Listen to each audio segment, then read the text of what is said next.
Mesdames, Messieurs, bienvenue à cette nouvelle édition de Gotchard, votre balado hebdomadaire ou presque hebdomadaire qui traite d'automobile. Une édition ce matin qui est un petit peu particulière parce que je suis tout seul.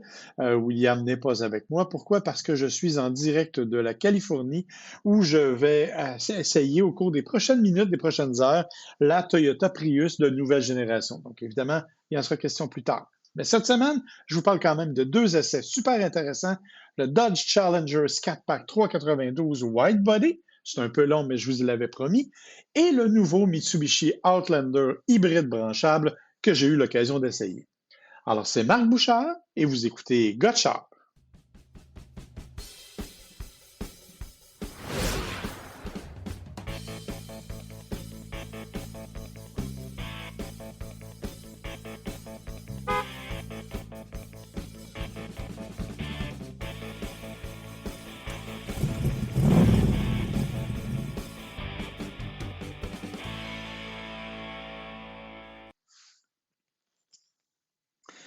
Et oui, alors évidemment, comme je vous l'ai dit, c'est une édition un peu spéciale qui va être aussi un peu plus courte parce que, bon, cette semaine, William va se joindre à moi. La semaine prochaine, il va vous parler de son essai de la Mustang Mach-E, avec laquelle il a eu pas mal de plaisir, mais aussi avec laquelle il s'est un peu battu, il faut bien le dire. De mon côté, ben, je vous l'ai dit, je vais vous parler de la Dodge Challenger. Pourquoi? Parce que c'est mon véhicule chouchou, clairement. C'est un véhicule que j'adore, c'est un véhicule que j'aime énormément, un véhicule qui, à mon sens, est encore celui qui est le plus proche là, de ce que l'on souhaitait au niveau des essais de muscle car, avoir une personnalité propre au muscle car, même si la Mustang est un excellent véhicule, même si la Camaro est super belle et arrive de façon très moderne, on en a déjà parlé, la Challenger, c'est vraiment mon bébé. C'est celle qui, je le pense, se rapproche davantage de la nostalgie de l'époque et qui nous rappelle définitivement ce que c'était de conduire un gros muscle car d'époque. En termes de silhouette, bien sûr, on parle d'un véhicule qui est assez long, qui est assez imposant. Surtout que j'avais la version wide body, donc avec les arches de roue plus larges que la moyenne. Ça donne un style particulier. Moi, j'adore la partie avant avec les phares ronds qui sont définitivement liés à ce qu'on nous propose depuis toujours. À l'intérieur, bel habitacle quand même, c'est intéressant, belle finition. On a bien sûr le système Uconnect qui nous permet d'avoir tout ce qu'il faut en termes d'infodivertissement. C'est encore un des plus faciles à utiliser, un des plus compatibles, je vous dirais, avec tout ce que l'on veut et qui ne demande pas nécessairement une recherche intensive sur tout ce qu'on veut. Ça prend quelques minutes et on devient rapidement familier. Mais la beauté de ce véhicule-là, bien entendu, ce n'est pas ni seulement le look, ni seulement l'intérieur, parce qu'en passant, c'est aussi un coupé de deux portes, même s'il y a un siège arrière qui offre quand même un peu d'espace. Là. Il faut préciser que se rendre là, c'est pas nécessairement facile. Donc, c'est un véhicule qui est vraiment fait pour le conducteur, pour la personne assise en avant, avec toutes les qualités et tous les défauts que l'on peut trouver à ce type de véhicule-là. Un gros volant. Je dis parfois qu'on a l'impression de conduire un autobus scolaire quand on est au volant du Challenger parce que le volant est gros, le boudin est gros, la voiture est imposante.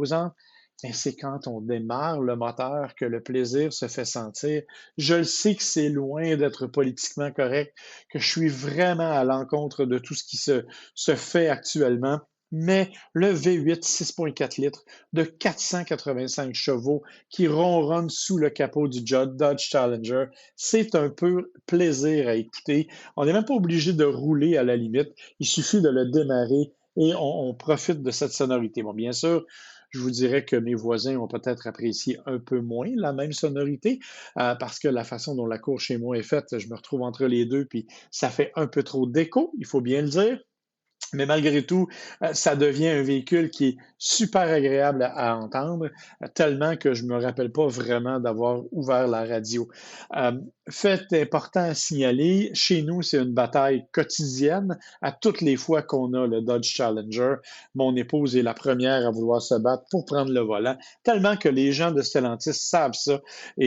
Bon, il fut une certaine époque où même le responsable des relations publiques s'empressait de prêter la voiture à mon épouse et pas à moi, parce qu'il savait à quel point elle l'aimait. Donc, c'est vraiment un véhicule qui attise les passions. C'est un véhicule qui n'a rien de logique, je vous dirais. avec ses, comme je vous l'ai dit, 485 chevaux, 475 livres-pieds de couple. C'est une boîte automatique 8 rapports. C'est une propulsion. Moi, je l'ai conduit au moment où les températures froides commençaient à se faire sentir. Et quand on n'a pas vraiment réchauffé les pneus, ben clairement, il faut y aller avec une certaine douceur sur les accélérations au risque de se retrouver vraiment dans une mauvaise posture. Malgré tout, c'est très agréable, c'est facile à contrôler. C'est un véhicule qui demande une attention constante, cependant.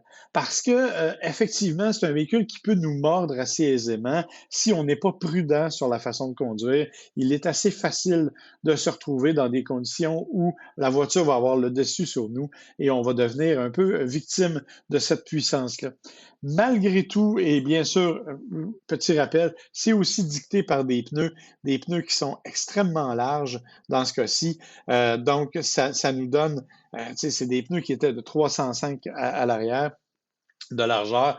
Donc, on a l'impression quand on roule sur autoroute, par exemple, que l'on ressent absolument toutes les bosses, tous les trous, mais ça fait partie du plaisir. Ça nécessite une attention permanente et constante. Une attention, en fait, qui va avec la personnalité même de Muscle Car. Ce qu'on nous promettait dans les années 60-70, ben, on le retrouve encore dans ce volet-là. Et pour moi, ça, c'est une grande nouvelle. Donc, est-ce que le Challenger est une bonne voiture? Définitivement, mais c'est une voiture pour les puristes, pour les gens qui aiment conduire, pour les gens qui n'ont pas peur de vraiment se concentrer sur ce type de conduite-là et qui apprécie ce genre d'affaires-là. Est-ce que c'est la voiture qu'on utiliserait tous les jours? Ben, à 13,1 litres au 100 annoncé par Dodge et peut-être un peu plus dans le cas de mon usage personnel, c'est peut-être un peu intense comme, je dirais, comme consommation. Évidemment, on aime le côté sportif, mais c'est une voiture que l'on sert en hiver parce que, évidemment, d'abord, les pneus coûtent une fortune et d'autre part parce que, évidemment, c'est plus difficile à conduire, c'est plus difficile à maîtriser quand ça devient glissant. Donc, c'est vraiment un jouet incroyable, mais c'est un jouet qui en est probablement à ses derniers milles, du moins dans sa forme actuelle, puisque le Dodge Challenger, on le sait, va disparaître l'an prochain, vraisemblablement. On nous a présenté des versions électrifiées, plus du Dodge Charger, je dois vous dire, SRT, qui sont absolument magnifiques, mais on n'a aucune indication que ces véhicules-là verront vraiment le jour. Donc, pour le moment, on utilise le Challenger. On a sorti plusieurs éditions qu'on a appelées des Last Call, donc des éditions pas de collection parce qu'il y en a quand même pas mal, mais bon, c'est 1500 unités chacune, mais je pense qu'il y a 7 éditions différentes. Donc, la Challenger, pour moi, ça demeure une des voitures de pur plaisir et c'est un véhicule que j'aime beaucoup. Et c'est un véhicule que vous pouvez vous procurer, en fait, et ça, c'est assez particulier parce que vous pouvez vous procurer selon ce que vous avez envie de faire. Parce que là, bon, moi, je vous parle du V8 6.4. Il y a vraiment des moteurs qui sont beaucoup plus puissants, qui vont jusqu'à 800 chevaux, et il y a des moteurs, le V6 notamment, qui sont beaucoup moins puissants. Et là, on parle d'un prix qui va varier de 37 000 à peu près à 115 000 selon la version que vous allez choisir. Donc, évidemment, c'est à vous à ce moment-là de faire le choix nécessaire, mais vous ne vous trompez pas. C'est un véhicule que je trouve beau, c'est un véhicule que je trouve agréable, disponible avec un rouage intégral. Bref, il a tout pour lui. Est-ce que ça paraît que j'aime ce véhicule-là? Je pense que oui. Clairement, vous aurez compris que je ne suis pas très objectif, mais j'aime ce véhicule-là. Là, on va aller dans une autre tendance, mais un véhicule qui était extrêmement attendu cette année, c'est le Mitsubishi Outlander PHEV, donc le Plug-in Hybrid Electric Vehicle. Un véhicule qui est conçu évidemment pour l'économie de carburant, un peu pour la puissance aussi, mais c'est un véhicule que l'on attendait parce que dans la catégorie des VUS, ça devient très difficile, vous le savez, si vous voulez un RAV4 Prime, il faut s'y prendre de bonne heure et presque gagner à la loterie pour être capable d'en avoir un dans des délais qui ont un peu d'allure. Il y en a d'autres, mais qui n'ont peut-être pas la même efficacité. Or, Mitsubishi nous promettait quelque chose d'intéressant. On parle d'un véhicule qui utilise la même plateforme que le véhicule à essence, bien sûr, qui est aussi celle partagée avec le Nissan Rogue. La particularité, cependant, c'est que parce que c'est un hybride branchable, à rouage intégral. Le SAWC pour le Super All-Wheel Control de Mitsubishi, on va y revenir, a fallu mettre un deuxième moteur à l'arrière et pour faire ça, on a dû modifier la plateforme en conséquence. Évidemment, il faut aussi loger la batterie, nouvelle batterie de 20 kWh. Ça, c'est intéressant parce que, d'une part, bien sûr, ça augmente l'autonomie du véhicule à 61 km, mais surtout, ça le rend admissible à l'aide financière complète pour les véhicules hybrides branchables. Donc, on peut avoir jusqu'à 10 000 d'aide financière, ce qui se prend bien, vous l'admettrez, tout comme moi. Donc, ce véhicule-là, on l'attendait parce que c'est un véhicule 7 places, même si les 2 places arrière, je dois l'avouer, sont assez limitées. Honnêtement, c'est une banquette qu'on va utiliser 3 fois par année pour dépanner et on ne veut pas trop l'utiliser parce que les appuis-têtes sont tellement gros que ça bloque toute visibilité vers l'arrière. Donc, on essaie autant que possible de ne pas trop s'en servir, mais ça peut dépanner quand on en a besoin. Sinon, on abaisse cette banquette-là et on se retrouve avec un espace de chargement qui est très, très, très intéressant. En termes de look, le Outlander est un peu controversé. Certaines personnes l'adorent, d'autres l'aiment beaucoup moins. Moi, j'aime bien, même si effectivement, les phares avant et l'abondance de chrome dans certaines versions, c'est un peu trop. Mais bon, le style, c'est à question de goût, évidemment. Je dis toujours que moi, je me trouve beau, donc je ne suis pas une référence dans ce monde-là. Évidemment, dans le cas du Outlander, ben là, c'est une question de choix. Par contre, à l'intérieur, vous devez remarquer la beauté de l'habitacle. On a vraiment fait un effort en termes de finition, en termes de qualité de matériaux. On a vraiment quelque chose de très, très intéressant qui vaut la peine d'être regardé. Un grand écran super agréable à utiliser, un peu lent cependant en réaction, mais on finit quand même par s'y habituer, par s'y retrouver assez facilement et ça devient donc un habitacle très confortable. Évidemment, nous, on nous a fait essayer la version GT Premium, qui est la plus élevée de toutes, incluant même un toit double couleur. Bon, bref, on avait vraiment la totale. Il y a des versions qui sont moins bien équipées, bien entendu. Je n'ai pas pris le temps de regarder chacune de ces versions-là pour voir quelles étaient vraiment les différences dans l'habitacle. Mais si on en juge par la version à essence, on n'est quand même pas déçu. Ça fait quand même un véhicule qui est très agréable où séjourner. Ce que vous voulez savoir, c'est bien sûr quelle est la qualité du moteur électrique et de l'usage électrique de ce véhicule-là. Je peux vous confirmer que c'est un véhicule qui fonctionne très bien, qui a ses défauts, bien entendu. Bon, et je vais vous raconter toute l'histoire. C'est-à-dire que moi, quand j'ai essayé ce véhicule-là, c'était dans la région de Vancouver. Vous avez peut-être lu l'actualité récente. Vous avez vu qu'à Vancouver, il y a eu une tempête de neige et qui a bloqué des routes pendant des heures dans certains cas. Écoutez, c'est la journée où nous, on essayait la voiture. Par contre, on a été relativement chanceux, c'est-à-dire qu'on a bien eu quelques chutes de neige, mais on n'a pas profité de cette masse-là de neige, donc on n'a pas été coincé nulle part. Ceci étant dit, on sait que c'est 61 km qui est l'autonomie annoncée. Bon, comme d'habitude, je n'ai pas écouté les directives. Pour la première partie, on avait, semble-t-il, une petite compétition de consommation. Moi, je pensais que c'était juste en après-midi. Bref, je n'ai pas fait attention, pas 2 secondes. Je suis parti du centre-ville de Vancouver. On a fait de la ville, bien entendu. On a fait de l'autoroute et on a fait un petit peu de route de montagne où ça montait de façon assez abrupte, il faut le dire.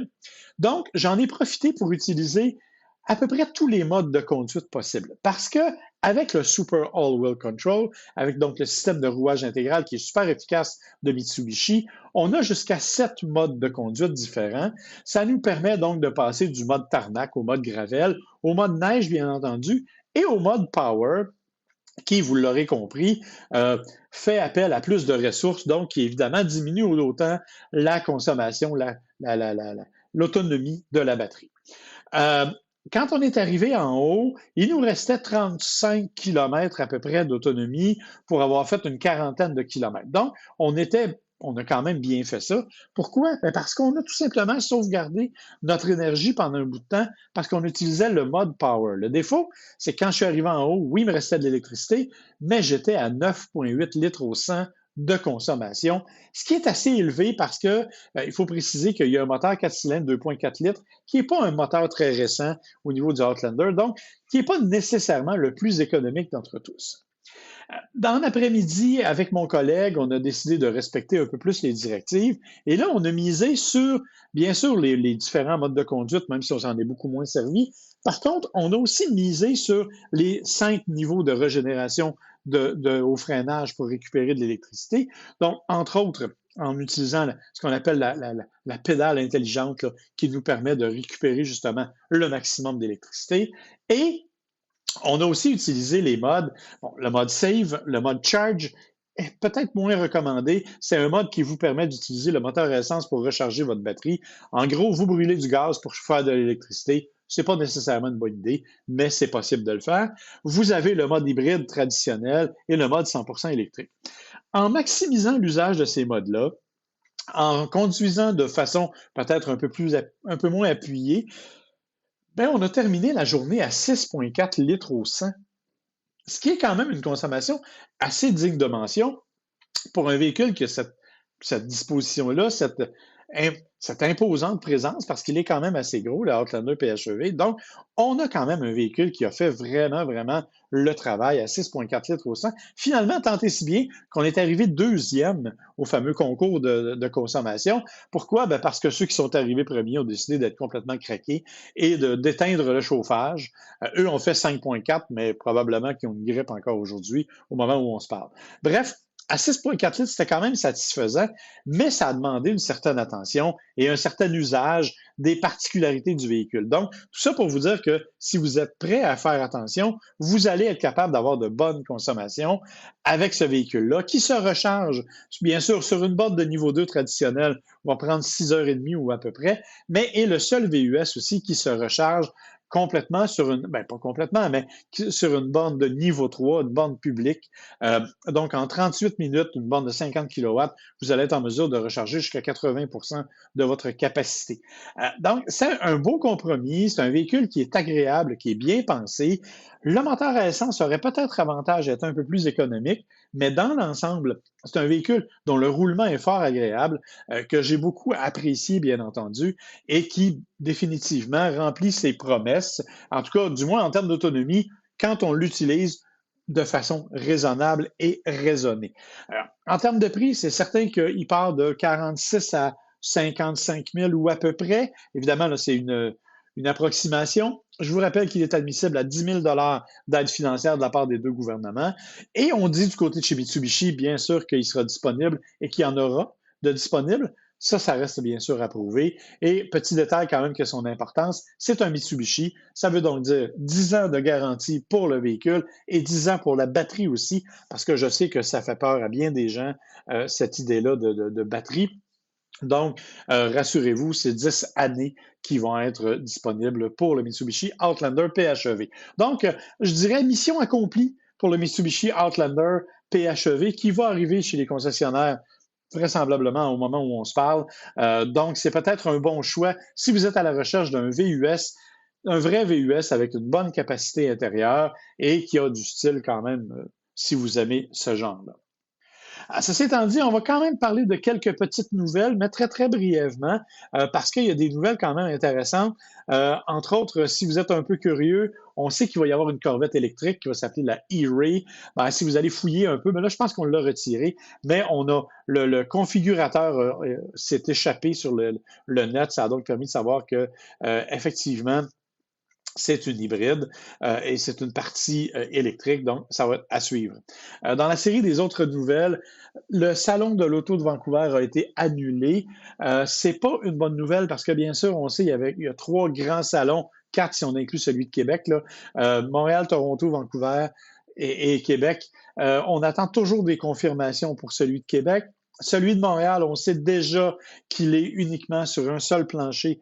Donc, évidemment, il y a pas mal d'amateurs qui vont peut-être se poser des questions à savoir s'ils vont aller visiter ou non, parce que plusieurs marques n'y seront pas. Ford n'y sera pas notamment. Honda n'y est pas, même s'ils ont une gamme complètement renouvelée. Mazda n'est pas là. Bref, il y a beaucoup, beaucoup de compagnies qui n'y seront pas. Ça reste à voir donc ce qui va se passer pour les salons de l'auto à Montréal et à Toronto, même si techniquement et officiellement, c'est fait, c'est confirmé, il va être là, mais bon, on verra ce que ça va donner. Et enfin, une dernière toute petite nouvelle. Vous le savez, Volvo fait dans l'électrique. Ils ont présenté récemment le EX90, qui est un mélange de technologies absolument spectaculaire. Ben, on nous dit qu'on va arriver avec un petit VUS qui va s'appeler le EX30, qui va être un sous-compact, qui va marier la même technologie de sécurité, entre autres, avec la technologie électrique. Donc, encore une fois, si vous êtes amateur de Volvo, c'est un bon choix pour vous. Alors voilà qui met fin à cette petite émission de Gotchard. Évidemment, la prochaine fois, on va espérer que William va être avec moi. Je dois vous dire qu'on avait enregistré un épisode la semaine dernière, mais que comme je n'ai pas écouté William, j'ai eu des problèmes techniques et je ne les ai pas respectés. Bref, on n'a jamais été capable de le diffuser. On doit donc le reprendre. Mais rassurez-vous, William est toujours disponible avec moi et on est toujours là pour répondre à vos questions sur nos pages Facebook ou sur la page Facebook Gotchard Podcast, bien entendu. Et on vous invite à vous abonner, à aller nous écouter sur Spotify, Google, Amazon Music, Apple Podcast, bien sûr, et à nous envoyer des avis, des questions. Ça nous fait toujours plaisir si vous en avez. Et bien sûr, d'aller nous mettre un 5 étoiles si ça vous tente, parce que ça nous aide, bien entendu. On a connu vraiment un certain regain au cours des dernières semaines. On est très heureux de savoir que vous êtes avec nous. Alors voilà qui met fin à cette édition. On vous dit à la semaine prochaine.